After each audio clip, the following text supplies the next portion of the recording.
Ça me fait plaisir d'être avec vous aujourd'hui pour vous présenter le fruit, dans le fond, de recherche que j'ai fait à travers les dernières années. Ce que je me suis intéressé, c'est à l'apparition des nouvelles technologies se rapproche, si on veut, de nos capacités humaines, de nouvelles capacités tendent à se rapprocher de ce qu'un être humain peut faire dans le cadre de son travail, voire à le dépasser. Donc, clairement, avec l'avènement des algorithmes d'intelligence artificielle, on entre dans une nouvelle ère où les travailleurs vont être davantage appelés à travailler avec ces technologies-là dites intelligentes. Donc, quel genre d'attente est-ce qu'on a par rapport à ces technologies? Comment ces attentes qu'on a par rapport aux technologies peuvent nous aider à comprendre dans quelles circonstances l'être humain va faire confiance à cette technologie, puis va pouvoir utiliser tout le potentiel que ces nouvelles technologies peuvent nous offrir. Donc, c'est des questions qui ont guidé mes réflexions. Le contexte est le suivant. En fait, on est devant des nouvelles technologies qui sont inédites, qui bouleversent, qui amènent des ruptures dans la façon de concevoir le travail. Alors, l'être humain, forcément, quand il est devant quelque chose qu'il ne comprend pas, il se questionne. Alors, l'employé se demande, est-ce que je vais me faire remplacer par une machine intelligente?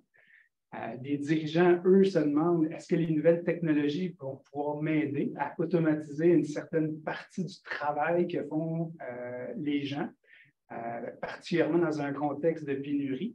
Puis les spécialistes du comportement humain se demandent quelle réaction est-ce qu'on peut anticiper chez les travailleurs qui auront à travailler avec ces nouvelles technologies intelligentes. Donc, ça amène tout ça de tout nouveaux phénomènes à étudier parce que les nouvelles technologies ont des capacités justement qui sont inédites, qu'on ne connaît pas. Donc, malgré ce contexte inédit, on peut se poser la question, est-ce que la psychologie a quelque chose à offrir, quelques pistes à offrir pour comprendre et anticiper les réactions des travailleurs face à l'implantation de ces nouvelles technologies? Alors, parlant des nouvelles technologies, de quoi est-ce qu'on parle? On parle du fait que aujourd'hui, vous le savez, de plus en plus, on travaille en équipe de façon virtuelle. Toutes nos communications sont médiatisées de façon électronique. Et ça contribue à mettre un contexte où est-ce qu'on produit beaucoup de données sur ce qu'on fait. Alors, beaucoup de données qui amènent aussi des nouvelles possibilités technologiques, comme par exemple des applications de gestion de la performance électronique.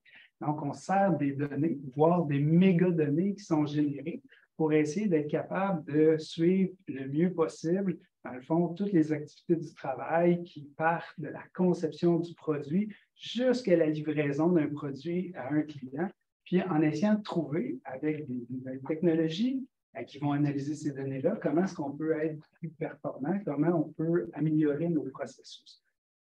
Quand on parle de nouvelles technologies, on a tous en tête le robot conversationnel. Donc, le robot conversationnel à qui on pose des questions, qui travaille à partir de données massives, qui est capable de nous donner des réponses à une panoplie de questions. Donc, ces technologies-là ont des capacités qui vont toujours en croissance. Les nouvelles technologies, cela dit, ça ne s'arrête pas simplement au monde virtuel. On voit aussi l'apparition de robots collaboratifs qui sont de plus en plus sophistiqués puis qui interagissent de façon de plus en plus intensive, disons, avec des usagers. Puis éventuellement, tout ça, nous, on est amenés à travailler avec toutes ces technologies-là comme travailleurs dans le monde du travail. Puis on n'a pas nécessairement toujours des repères qui vont nous permettre de baliser comment est-ce qu'on va réagir à tout ça. Alors, l'introduction de ces différentes technologies nouvelles amène des enjeux éthiques, des enjeux humains. Le premier enjeu humain que ça amène, c'est probablement la crainte de se faire remplacer par une intelligence artificielle. En 2013, Frey et Osborne, deux économistes, ont estimé que jusqu'à 47 % des emplois pouvaient être complètement automatisés. Ça nous a fait peur. En 2017, Arns et ses collaborateurs, eux, avec une analyse plus fine des tâches qui composent les emplois, sont plutôt arrivés au fait qu'environ 9% des emplois pourraient être complètement automatisés parce que certaines tâches réalisées par les humains sont difficiles à automatiser. En 2023, aujourd'hui, force est de constater que la prédiction de Frey Osborne, qu'il y aurait une suppression massive d'emplois, n'est pas arrivée. Donc, pour la majorité des cas où l'IA, par exemple, a été implantée, elle a pris en charge certains volets du travail, par exemple l'automatisation de tâches répétitives, mais elle n'a pas remplacé l'humain dans toutes ces tâches. Donc, pour la majorité des emplois, le scénario qui est le plus probable à court terme, c'est qu'on va continuer à travailler en collaboration ou en addition avec l'intelligence artificielle pour accomplir notre travail. Donc, les scénarios les plus pessimistes, je pense qu'on peut les écarter à tout le moins à court terme pour ce qui est de nos emplois actuels. Cela dit, ce n'est pas parce qu'on ne perdra pas nos emplois que ça n'amène pas d'autres enjeux. Donc, il y a tout de même des enjeux qui se posent au plan humain et au plan éthique, au fait de travailler de façon plus étroite avec des nouvelles technologies, par exemple comme l'IA, ou que le travail soit davantage régulé par une gestion dite algorithmique. La Commission de l'éthique en sciences et technologies, qui est présidée par Jocelyn McClure de l'Université McGill, il en a identifié un certain nombre, comme par exemple le fait que l'avènement de ces nouvelles technologies-là amène une diminution de notre autonomie, qu'elles peuvent introduire certaines menaces pour le bien-être des travailleurs. Puis aussi que les algorithmes puissent déboucher sur une reproduction, voire une amplification des biais discriminatoires qui pourraient être présents dans les données à partir desquelles les intelligences artificielles s'abreuvent et ont été entraînées. Donc, il y a des enjeux importants pour les travailleurs lorsqu'on veut déployer des systèmes d'intelligence artificielle. Mais il y en a aussi pour les organisations. Probablement que l'enjeu organisationnel le plus grand, c'est d'investir dans des systèmes ou des solutions, par exemple d'intelligence artificielle, qui vont être inefficaces. Vial, pas Vial, mais plutôt Benvia, dans son étude, démontre qu'il y a un faible pourcentage des investissements en intelligence artificielle qui se traduisent réellement en solutions concrètes qui sont effectivement déployées dans les organisations. Puis selon Vial, il estime qu'il y a jusqu'à 85% des projets qui vont échouer à générer des retombées d'affaires, celles qui sont escomptées au point de départ. Donc, on peut se demander pourquoi. Possiblement parce que les solutions développées peuvent être non performantes, c'est une possibilité. Mais il y a aussi la possibilité que ça s'explique parce que les solutions qui sont développées sont rejetées par les travailleurs qui voient plutôt une entrave plutôt qu'une aide à leur travail, ou parce que tout simplement, ils n'ont tout simplement pas confiance envers les systèmes d'intelligence artificielle.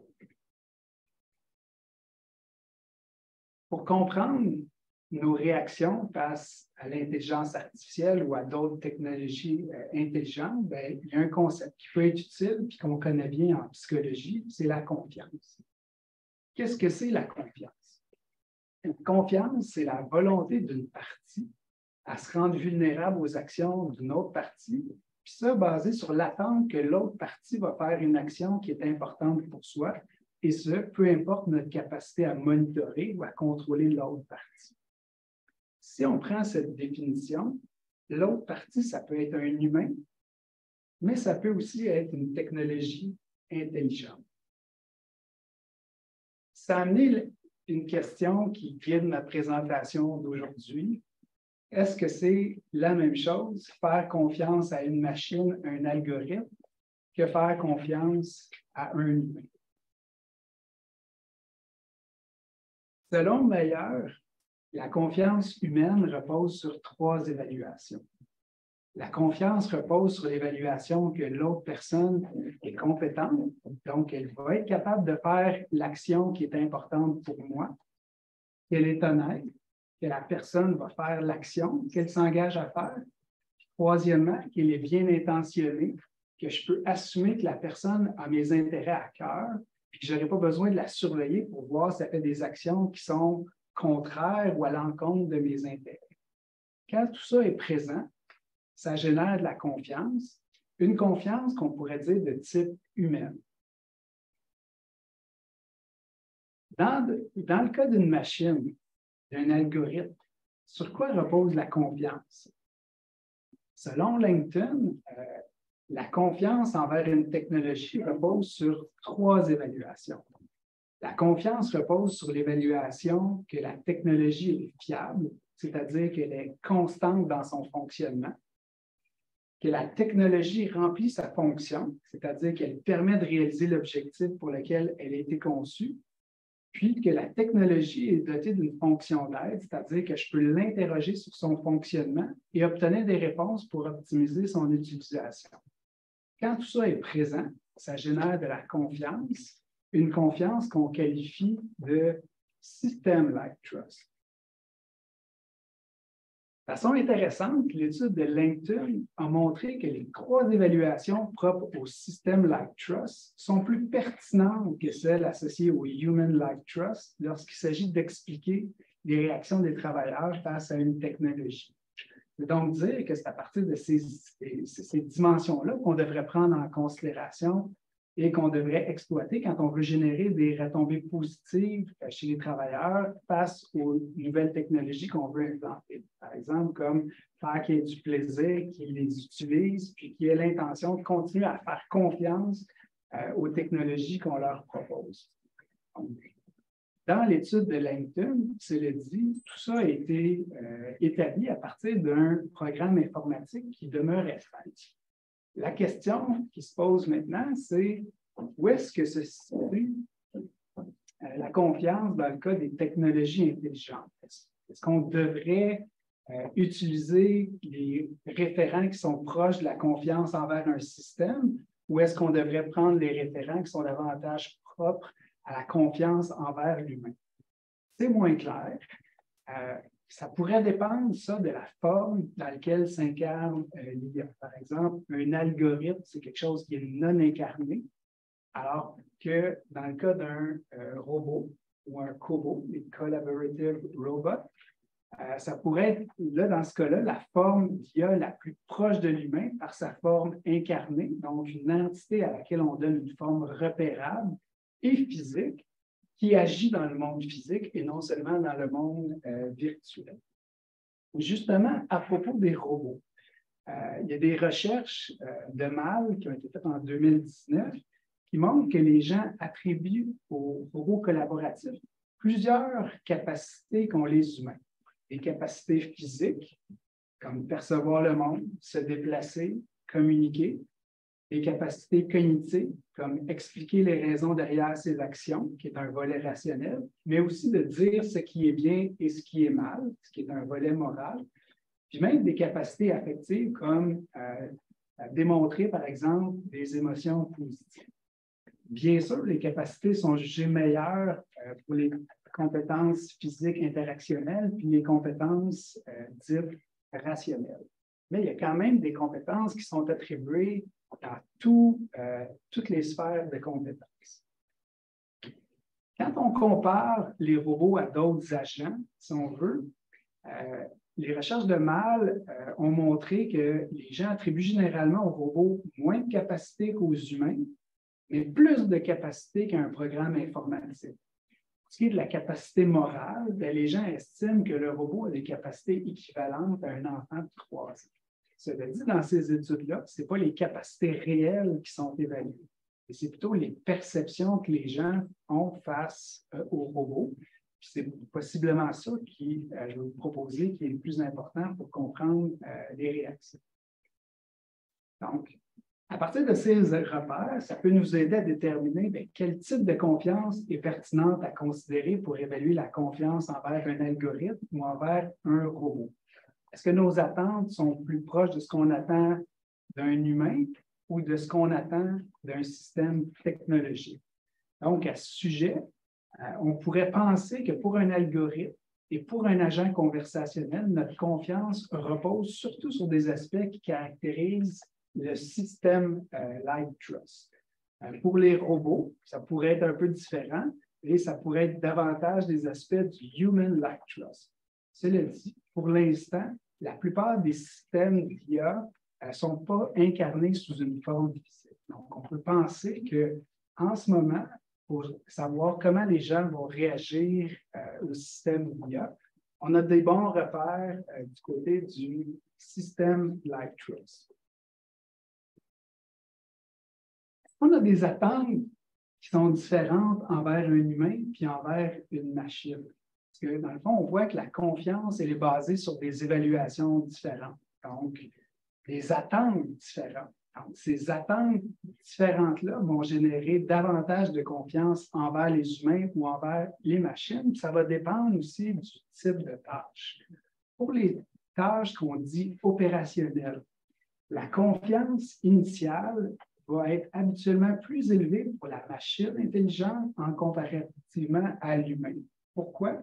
Bien, ça s'explique par le fait qu'on attribue à la machine intelligente des capacités rationnelles qui sont élevées, puis qu'on estime qu'elle est fiable, plus fiable qu'un être humain. Donc, un élément qui est propre au système Trust. Pour des tâches émotionnelles, la confiance initiale va habituellement être plus élevée pour un humain en comparativement à la machine. Ça s'explique parce qu'on attribue à l'humain de meilleures capacités affectives, de meilleures capacités morales, puis qu'on estime qu'il peut faire preuve de bienveillance, un aspect affectif important qui fait partie du Human Trust. Donc, on peut imaginer que l'automatisation de tâches physiques et de tâches cognitives, comme fournir des solutions à partir de données historiques ou exécuter avec précision des actions pour corriger des bugs dans un système, ça devrait être mieux accueilli par les travailleurs que l'automatisation de tâches affectives. En fait, ça circonscrit la confiance à des enjeux de fiabilité, de fonctionnalité, puis de qualité de l'interface d'échange avec la technologie.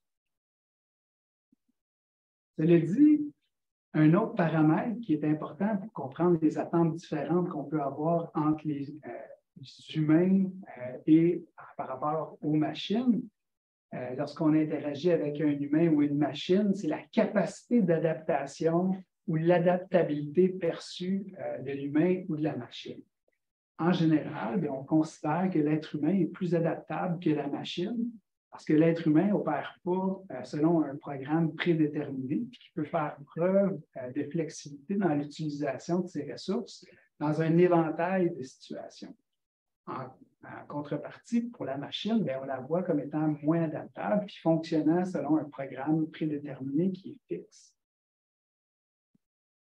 Alors, ce que la machine peut accomplir et sa perception d'adaptabilité façonne nos schémas ou nos attentes qu'on a par rapport à l'aide que peut nous apporter une machine intelligente par rapport à notre travail. Quand on transige avec une machine qui nous assiste dans notre travail, on s'attend à ce que la consistance de son fonctionnement soit parfaite, qu'elle fasse un monitoring parfait de nos erreurs et qu'elle nous recommande des décisions qui vont être basées sur la performance qu'elle surveille, qui est déterminée par son programme informatique. Nos attentes par rapport à un être humain sont généralement assez différentes. On s'attend que si on travaille avec un autre humain, bien, qu'il ne soit pas parfaitement consistant. On s'attend qu'il laisse passer ou qu'il ferme les yeux volontairement sur certaines de nos erreurs qu'on peut commettre. Puis qu'il nous fasse des recommandations qui vont tenir compte de l'ensemble de ses connaissances, puis pas nécessairement par ce qui est quantifié par un output immédiat. Donc, nos attentes sont assez différentes que si on a à faire confiance parce que c'est une machine qui va m'aider ou c'est un humain qui va m'aider. En somme, face aux humains, on a un schéma d'imperfection, on tolère ses erreurs, on se dit qu'il peut s'améliorer. Par contre, avec une machine, on a généralement des attentes de perfection, de sorte que ces erreurs peuvent s'avérer fatales pour notre confiance, d'autant que ça peut s'expliquer par son programme qui est fixe, qui détermine son fonctionnement. C'est là que je vous amène mon exemple de ChatGPT. Comme plusieurs, en janvier dernier, j'ai essayé ChatGPT et je lui ai posé une série de questions sur la performance adaptative, un sujet sur lequel je travaille avec une équipe d'étudiants puis que je connais un petit peu. Alors, ChatGPT, je lui ai posé une première question. J'ai dit, qu'est-ce que c'est ChatGPT, la performance adaptative? ChatGPT m'a répondu que c'est la capacité d'un individu, d'un système de s'adapter puis de changer en réponse à des défis et à des circonstances changeantes. C'est une bonne réponse, puis il continue, là, puis ce qu'il dit, c'est bon. Alors, je ne l'ai pas fait, là, mais j'aurais pu lui faire un thumbs up ChatGPT. Alors, je continue, il me donne des bonnes réponses. J'ai donc demandé qu'est-ce qui devrait faire l'objet de plus de recherches en lien avec la performance adaptative. Il m'a sorti 5 points. 5 bons points, je trouve. Donc, encore une fois, ChatGPT, thumbs up. Alors, étant intéressé par le premier point qui porte sur la mesure, je lui ai demandé de m'en dire un petit peu plus. Alors, de façon très fluide, ChatGPT a répondu à ma question, puis il m'a dit une des choses qu'on peut faire pour améliorer la mesure de la performance adaptative, ce serait par exemple de développer des mesures plus objectives, puis là, de donner des exemples de ce que ça pourrait être. Alors là, je vous avoue que j'étais impressionné, puis ma confiance envers ChatGPT était élevée. J'ai continué pendant une quinzaine de minutes à l'interroger, toujours satisfait de ses réponses. Puis à un moment donné, je lui ai demandé est-ce que vous connaissez, M. ChatGPT, des recensions des écrits ou des méta-analyses récentes sur la performance adaptative? Il m'en a sorti 3. Alors, 3 méta-analyses que je ne connais pas. Peut-être loupé quelque chose. Alors, je lui ai demandé la référence complète de la première méta-analyse, celle de Dorminet. Alors, ChatGPT m'indique que cette référence se trouve dans le Journal of Management, qui est une bonne revue dans mon domaine. Je me demande pourquoi je ne l'ai pas vu passer. Alors, je m'en vais chercher la référence dans mon Google Scholar, comme je fais d'habitude, pour avoir le texte complet. Alors, Google Scholar me dit que cette référence semble ne pas exister. Je l'ai dit à ChatGPT, qui s'excuse pour son erreur, puis qui s'empresse de me donner la bonne référence. Cette fois, il me dit que la méta-analyse qui porte sur la performance adaptative et le bien-être est plutôt parue dans le Journal of Applied Psychology, qui est une autre bonne revue, puis je me demande comment ça se fait que je ne l'ai pas vu passer. Encore une fois, je cherche, la référence n'existe pas et ChatGPT s'excuse. Puis c'est à ce moment-là que j'ai l'idée de demander à ChatGPT, ChatGPT, est-ce que tu peux me dire c'est quoi la force de la corrélation entre la performance adaptative et le bien-être selon cette méta-analyse qui n'existe pas? Et c'est sans broncher que ChatGPT m'a dit que la corrélation moyenne entre la performance adaptative et le bien-être, une relation de 0,36 a été trouvée.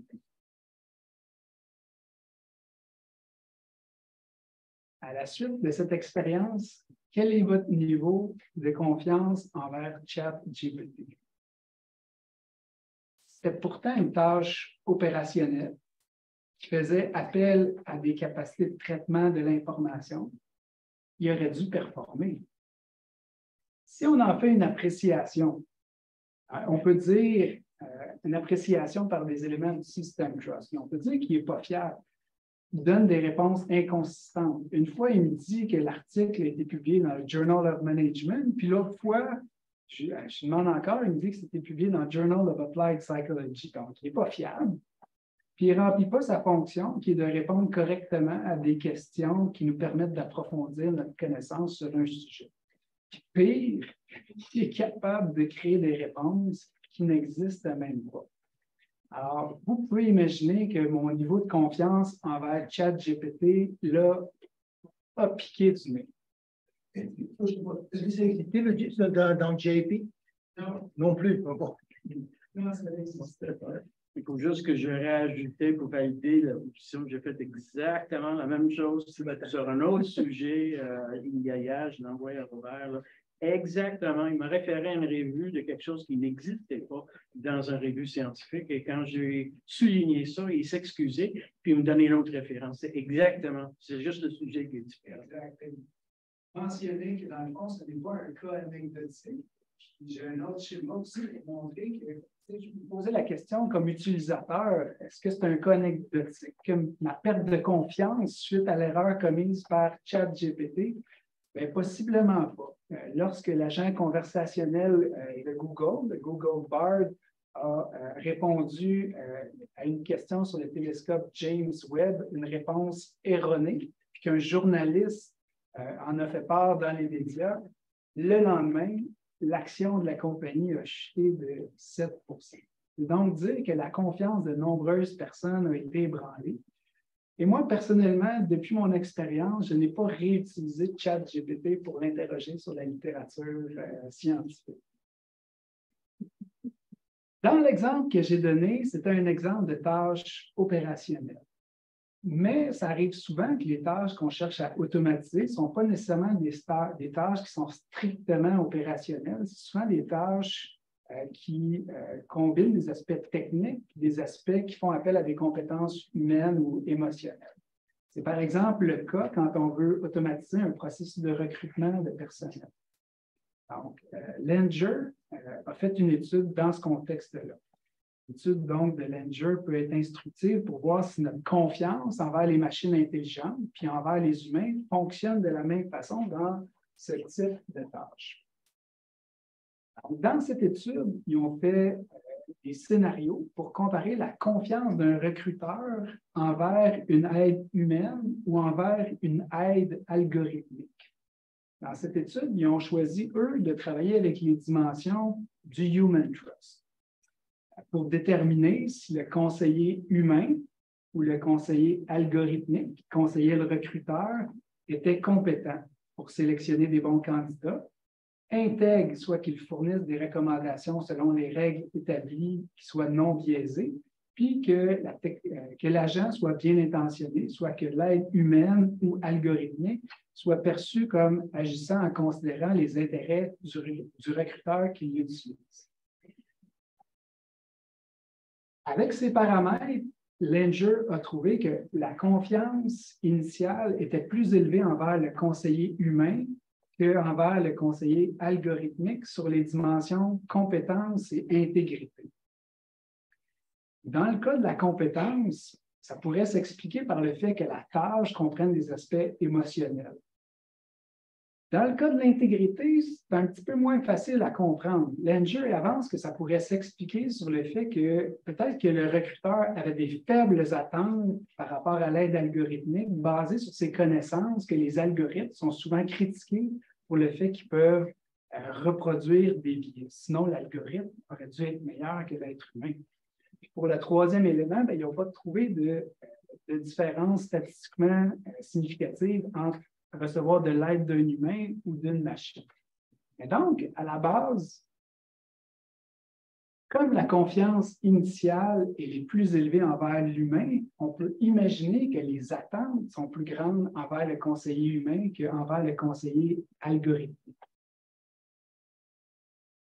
Dans leur scénario, ils ont introduit ensuite des erreurs, c'est-à-dire que l'aide algorithmique où l'aide humaine a commencé à faire des erreurs grossières, donc à fournir aux recruteurs des recommandations qui étaient clairement erronées. Qu'est-ce qui est arrivé? Bien, il est arrivé que les erreurs ont affecté plus la confiance envers l'humain que la confiance envers le conseiller algorithmique. Donc ça, ce que ça met en évidence, c'est que des attentes plus élevées sont possiblement plus faciles à décevoir. On ne tolère peut-être pas nécessairement plus les erreurs humaines quand on est dans une tâche humaine. Après ça, dans leur scénario, ils ont introduit des interventions pour réparer la confiance, donc des justifications, des excuses. Ce que vous avez vu que ChatGPT a fait avec moi tout à l'heure. Donc, dans ce cas, ils ont trouvé que les interventions pour réparer la confiance ont davantage fonctionné quand il s'agissait d'un conseiller humain. Alors, pourquoi on peut penser que ça s'explique par le fait qu'un être humain, ça peut s'améliorer, alors qu'un être humain, une machine, ça fonctionne avec un programme fixe. Les interventions de réparation ont été efficaces pour le conseiller algorithmique seulement quand le scénario qui était présenté au candidat incorporait des informations sur le fonctionnement imparfait de la machine intelligente en disant, bien, ça peut arriver que la machine intelligente se trompe. Et donc, dire que nos attentes de perfection puis d'adaptabilité ou de faible adaptabilité sont importantes pour expliquer nos réactions face à l'aide que peut nous apporter un algorithme.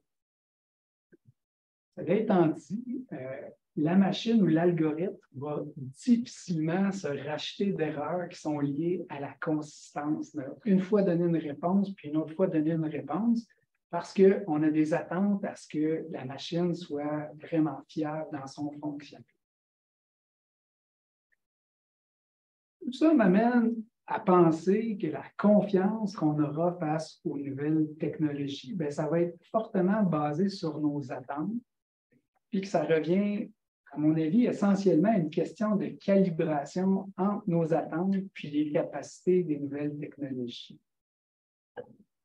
Quand nos attentes sont supérieures aux capacités de la technologie, bien, qu'est-ce qui va arriver? Il va arriver de la déception.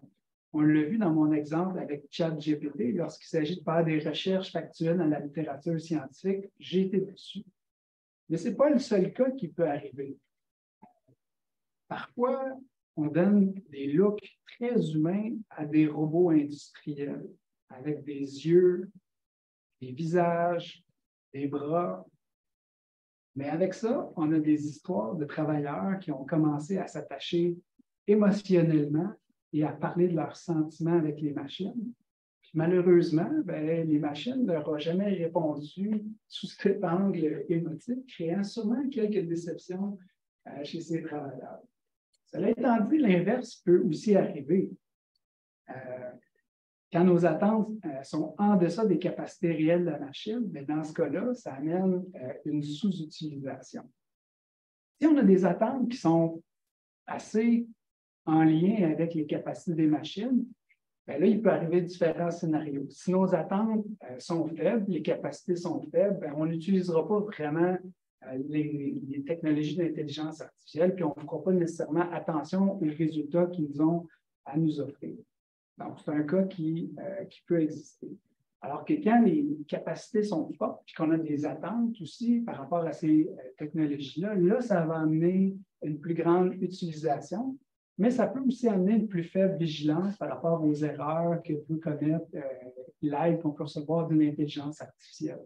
Par exemple, je vais vous donner un exemple, c'est que si vous utilisez votre téléphone avec l'application Waze pour trouver le meilleur chemin pour vous rendre à un endroit en fonction du trafic, bien, comme vous savez que Waze fonctionne très bien d'habitude, bien, la journée qu'il va y avoir un bug dans le système de Waze, ça va peut-être prendre un certain temps avant que vous corrigiez votre comportement. Vous allez peut-être suivre ces indications un certain temps avant que vous réalisiez qu'ils vous envoient dans des chemins de campagne, des chemins de travail qui ne sont pas des bonnes idées. Donc, basé sur ce principe-là que nos réactions face à l'intelligence artificielle, c'est souvent une question d'attente, de calibration d'attente, bien, comment est-ce qu'on peut favoriser la confiance des travailleurs envers l'intelligence artificielle? Bien, premièrement, on peut mieux expliquer les capacités, que les attentes soient adaptées à ce que la technologie peut réellement faire. Ça, c'est un principe qui est assez psychologique. Et puis deuxièmement, bien, qui est moins du ressort peut-être des psychologues, mais plus des ingénieurs, bien, on peut améliorer les capacités des intelligences artificielles pour que l'IA soit fiable, remplisse sa fonction, puis que l'être humain puisse interagir avec elle au besoin. Ça devrait être bon pour générer un système trust envers la technologie, puis entraîner des réactions positives des travailleurs face aux technologies d'IA qu'on veut implanter. Mais est-ce que ça sera suffisant? Essentiellement, si on améliore les algorithmes et qu'on explique mieux comment ils arrivent à produire des bons outputs à partir de données, on aura seulement abordé la question de la confiance envers un système technologique. Par contre, le cadre dans lequel on va prendre en considération, qu'on va prendre en considération pour expliquer les réactions des travailleurs, il est probablement plus large. Les réactions des travailleurs aux outils d'IA vont dépendre des objectifs poursuivi par les algorithmes, puis c'est quoi les résultats qui sont désirés. Et là, ça amène à considérer davantage les enjeux sociaux ou organisationnels. Et si on considère ces aspects sociaux et organisationnels, là, on ne sera plus dans le system trust, on va redevenir dans du human trust. Du human trust envers ceux qui conçoivent les IA, puis envers ceux qui orientent la façon dont sont utilisées les technologies d'intelligence artificielle.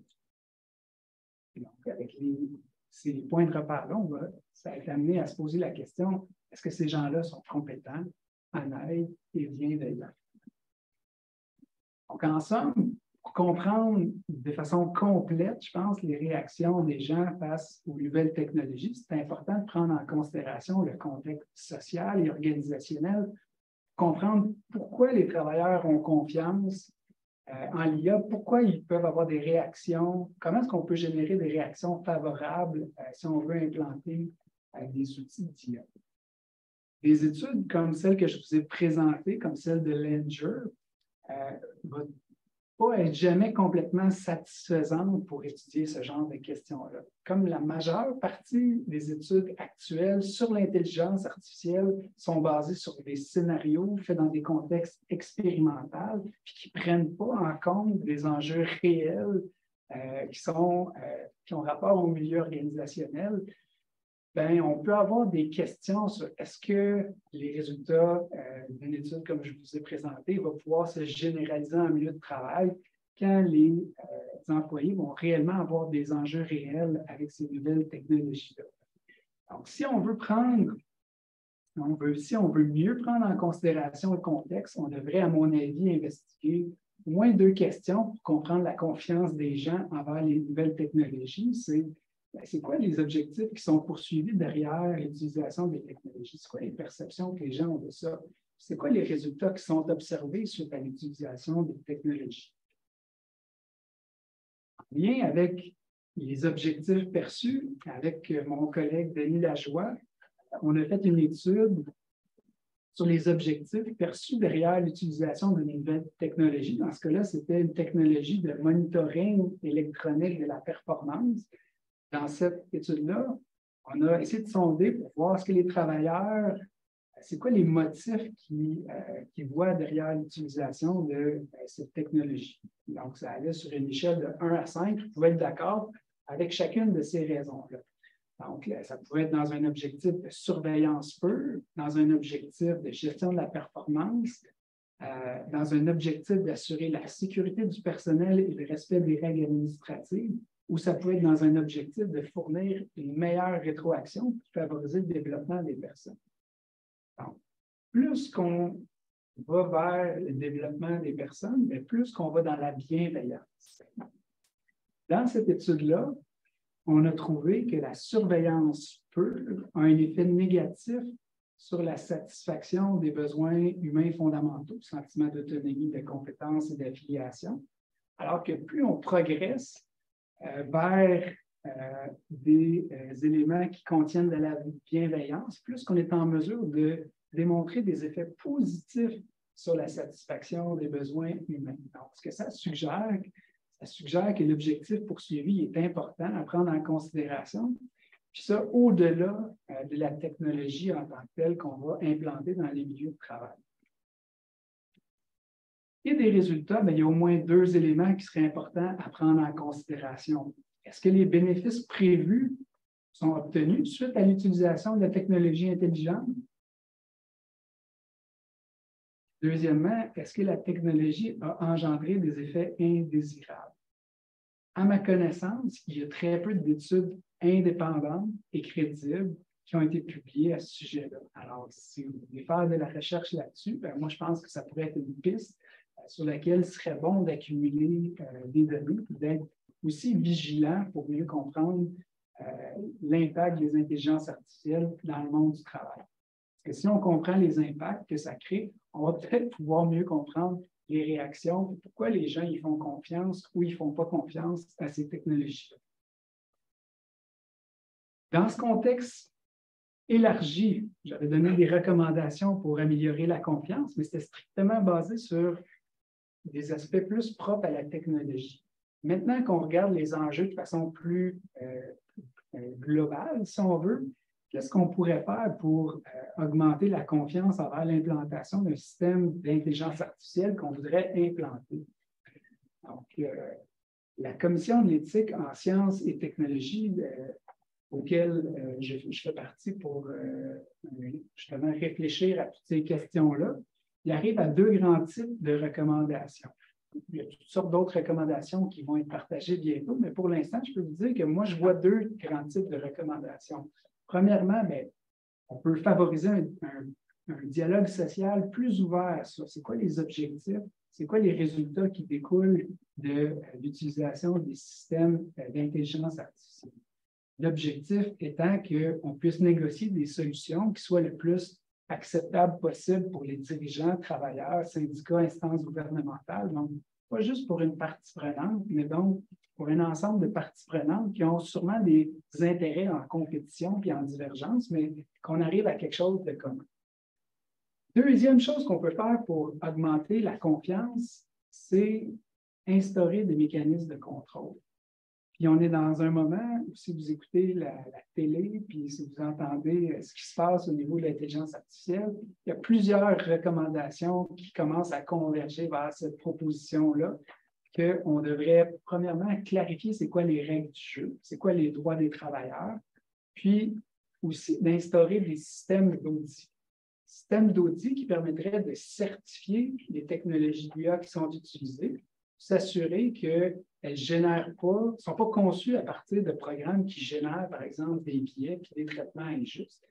Puis, de façon encore plus intéressante, de considérer des éléments qui mettent dans la balance aussi les impacts que ça crée. Peut-être pas des impacts qui sont désirés, mais des impacts tout de même que ça crée. C'est dans cet esprit-là que pour augmenter la confiance, on peut clarifier les règles et les lois. Je vais finir la présentation avec quelques saviez-vous que, notamment la Chemin internationale des travailleurs. Saviez-vous que vous avez des droits que vous ne connaissez peut-être pas? Au Québec, un travailleur dont les renseignements personnels sont utilisés pour rendre une décision entièrement automatisée a le droit d'en être informé, et ce, au plus tard, au moment de rendre la décision.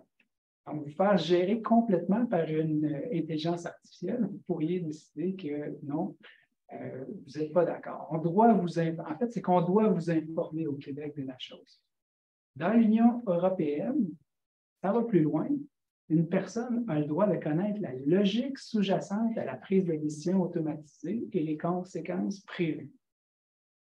Les règles en Europe font en sorte que ça assure le droit aux travailleurs un droit de refus de ne pas faire l'objet d'une décision qui soit entièrement automatisée. Au Canada, une autre règle qui peut être pertinente à savoir et à connaître, c'est de savoir que la surveillance électronique, vous ne pouvez pas non plus surveiller quelqu'un de façon abusée, soit de façon continue et constante, ou de façon intermittente et occasionnelle si vous n'avez pas de motif raisonnable pour le faire. Pourquoi on parle ici de surveillance électronique? C'est que la plupart des technologies basées sur l'IA et des intelligences artificielles fonctionnent à partir de données qui sont collectées chez nous et qu'on génère dans le cadre de notre travail. Alors, de savoir que ça encadre ce qui est possible de faire ou de ne pas faire, ça peut être intéressant de le savoir. Et en terminant, qu'est-ce qu'il y en est de notre autonomie et de notre imputabilité professionnelle? Il y a un rapport qui a été fourni au Conseil interprofessionnel du Québec. Dans ce rapport-là, on rementionne que l'appartenance à un ordre professionnel, dans le fond, reconnaît à un professionnel la légitimité la compétence et la légitimité d'accomplir ses activités basées sur son jugement et ses compétences. Alors, ce faisant, on ne pourrait pas imposer un processus automatisé qui amène une décision. Le professionnel ne pourrait pas se décharger, si on veut, de sa responsabilité professionnelle. Il serait tout de même tenu responsable des résultats qui sont atteints quand il est dans le cadre de prestations d'actes réservés. Tout ça dans un but de protection du public. Je vous ai présenté pendant 45 minutes. Je vais m'arrêter là-dessus. Donc, je vous remercie pour votre écoute. Pour le soutien du corps qui a parrainé cette présentation, le consortium de recherche sur les relations sociales. Puis enfin, merci pour votre soutien à la grande campagne philanthropique qui entoure le 80e anniversaire du département de psychologie.